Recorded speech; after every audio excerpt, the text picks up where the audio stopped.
అందరికీ నమస్కారం. ఒకప్పుడు పెట్రోల్ పంపులో పనిచేసే ఒక మామూలు వ్యక్తి ఒక దేశ ఆర్థిక వ్యవస్థనే మార్చేంత పెద్ద సామ్రాజ్యాన్ని నిర్మించగలడా? ఈ రోజు మనం అలాంటి ఒక అసాధారణమైన ప్రయాణం గురించే తెలుసుకోబోతున్నాం. ఇది కేవలం ఒక వ్యక్తి కథ కాదు, అసాధ్యం అనుకున్నదాన్ని పట్టుదలతో సుసాధ్యం చేసుకున్న ఒక స్ఫూర్తిగాథ.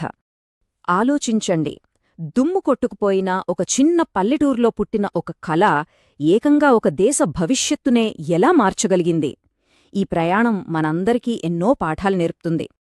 ప్రతి గొప్ప కథలాగే ఈ కథ కూడా చాలా చాలా సామాన్యంగా మొదలైంది.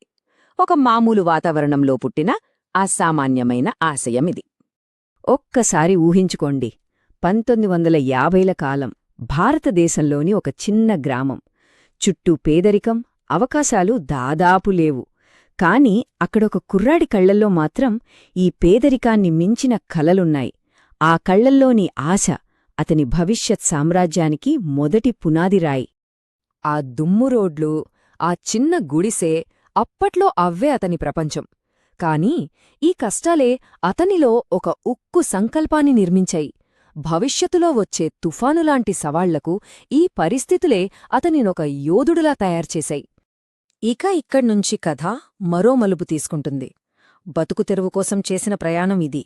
కాని అది కేవలం బతుకుతెరువు కోసమే కాదు, జీవితాన్ని నేర్చుకోడానికి, పట్టుదలను సంపాదించుకోవడానికి చేసిన ఒక కీలకమైన ప్రయాణం.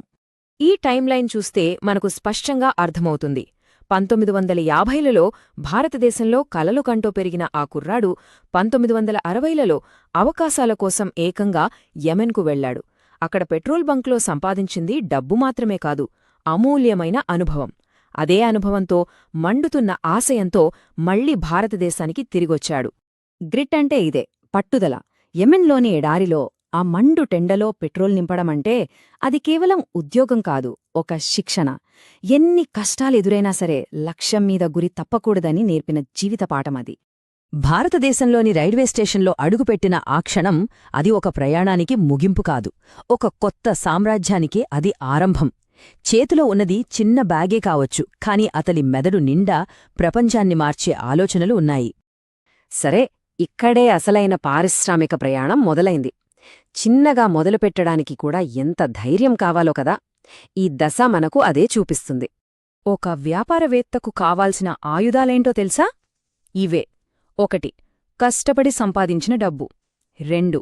ఒక పదునైన ఆలోచన. 3. తనమీద తనకు చెక్కు చెదరని నమ్మకం. 4. అస్సలు అలసిపోని పనితత్వం. ఈ 4గే ఆ చిన్న ట్రేడింగ్ వ్యాపారాన్ని ఒక సామ్రాజ్యంగా మార్చుబోయే పునాదిరాళ్ళు. ఈ ఒక్క మాట అతని ఆలోచనా విధానాన్ని మొత్తం చెప్పేస్తుంది. తన చిన్న దుకాణంలో అలు పెరగకుండా పనిచేస్తున్నప్పుడు అతను నిర్మిస్తున్నది ఒక వ్యాపారాన్ని కాదు, తన కలను. ఓకే, ఆ చిన్న దుకాణంలో నాటిన ఆ విత్తనం ఇప్పుడు మహావృక్షంగా ఎలా ఎదిగిందో చూద్దాం. ఒక చిన్న ఆలోచన ఒక విస్ఫోటనంలా ఎలా విస్తరించిందో ఈ దశ మనకు చూపిస్తుంది. అతని ఎదుగుదల ఒక గీతలా సాదాసీదాగా లేదు, ఒక రాకెట్లాగా పైకి దూసుకెళ్ళింది. ఎందుకంటే అతను అందరికంటే పెద్దగా ఆలోచించాడు, అందరికంటే ధైర్యంగా ముందడుగు వేశాడు. ఈ పైకెళ్తున్న గ్రాఫ్లు చూస్తేనే అర్థమవుతోంది అతని ఆలోచనల వేగం. ఆ మార్పును చూడండే. ఒకప్పుడు పాలిస్టర్ నూలు అమ్మే ఒక చిన్న దుకాణం, ఇప్పుడు ఆయిల్, టెలికాం, రీటైల్, ఇలా దేశంలో ప్రతి రంగంలోనూ విస్తరించిన మహాసామ్రాజ్యం. అప్పుడు చేత్తో లెక్కలు రాసుకునేవాళ్లు, ఇప్పుడు ప్రపంచస్థాయి కార్పొరేట్ వ్యవస్థ.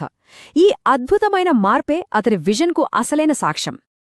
ఈ ఆకాశాన్ని తాకే భవనాలు, ఇవి కేవలం కాంక్రీట్ కట్టడాలు కాదు, అవి ఒక వ్యక్తి సంకల్పానికి, ఒక దేశ ఆర్థిక శక్తికి నిలువుటద్దాలు.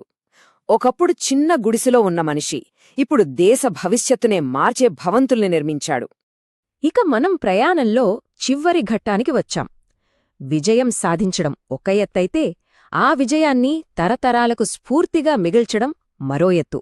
అదే అసలైన వారసత్వం. ఆయన ముఖంలో ఆ ఆత్మవిశ్వాసం చూడండి, అదే అతని విజయ రహస్యం. ఆయన తత్వశాస్త్రం మొత్తం ఈ ఒక్క వాక్యంలోనే ఉంది. పెద్దగా ఆలోచించండి, వేగంగా ఆలోచించండి, ముందుగా ఆలోచించండి. ఆలోచనలు ఎవరి సొత్తు కాదు. ఇదొక్కప్పుడు ఆయన నమ్మిన సిద్ధాంతం. ఇప్పుడు ప్రపంచానికి పాఠం.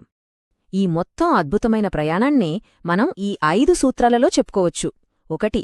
పరిస్థితులు ఎలా ఉన్నా సరే కలలు కనండి. 2. కష్టాల్లో కుంగిపోకుండా నిలబడండి. 3. ఒక్కో అడుగు వేస్తూ నిర్మించుకుంటూ వెళ్ళండి. 4. మీ ఆలోచనల పరిధిని పెంచండి.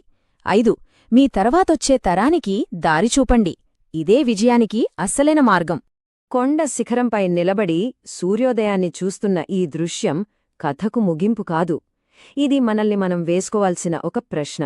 ఈ స్ఫూర్తిదాయక కథ మనకు ఒక దారి చూపించింది. మరి మనం అధిరోహించాలనుకుంటున్న శిఖరం ఏది?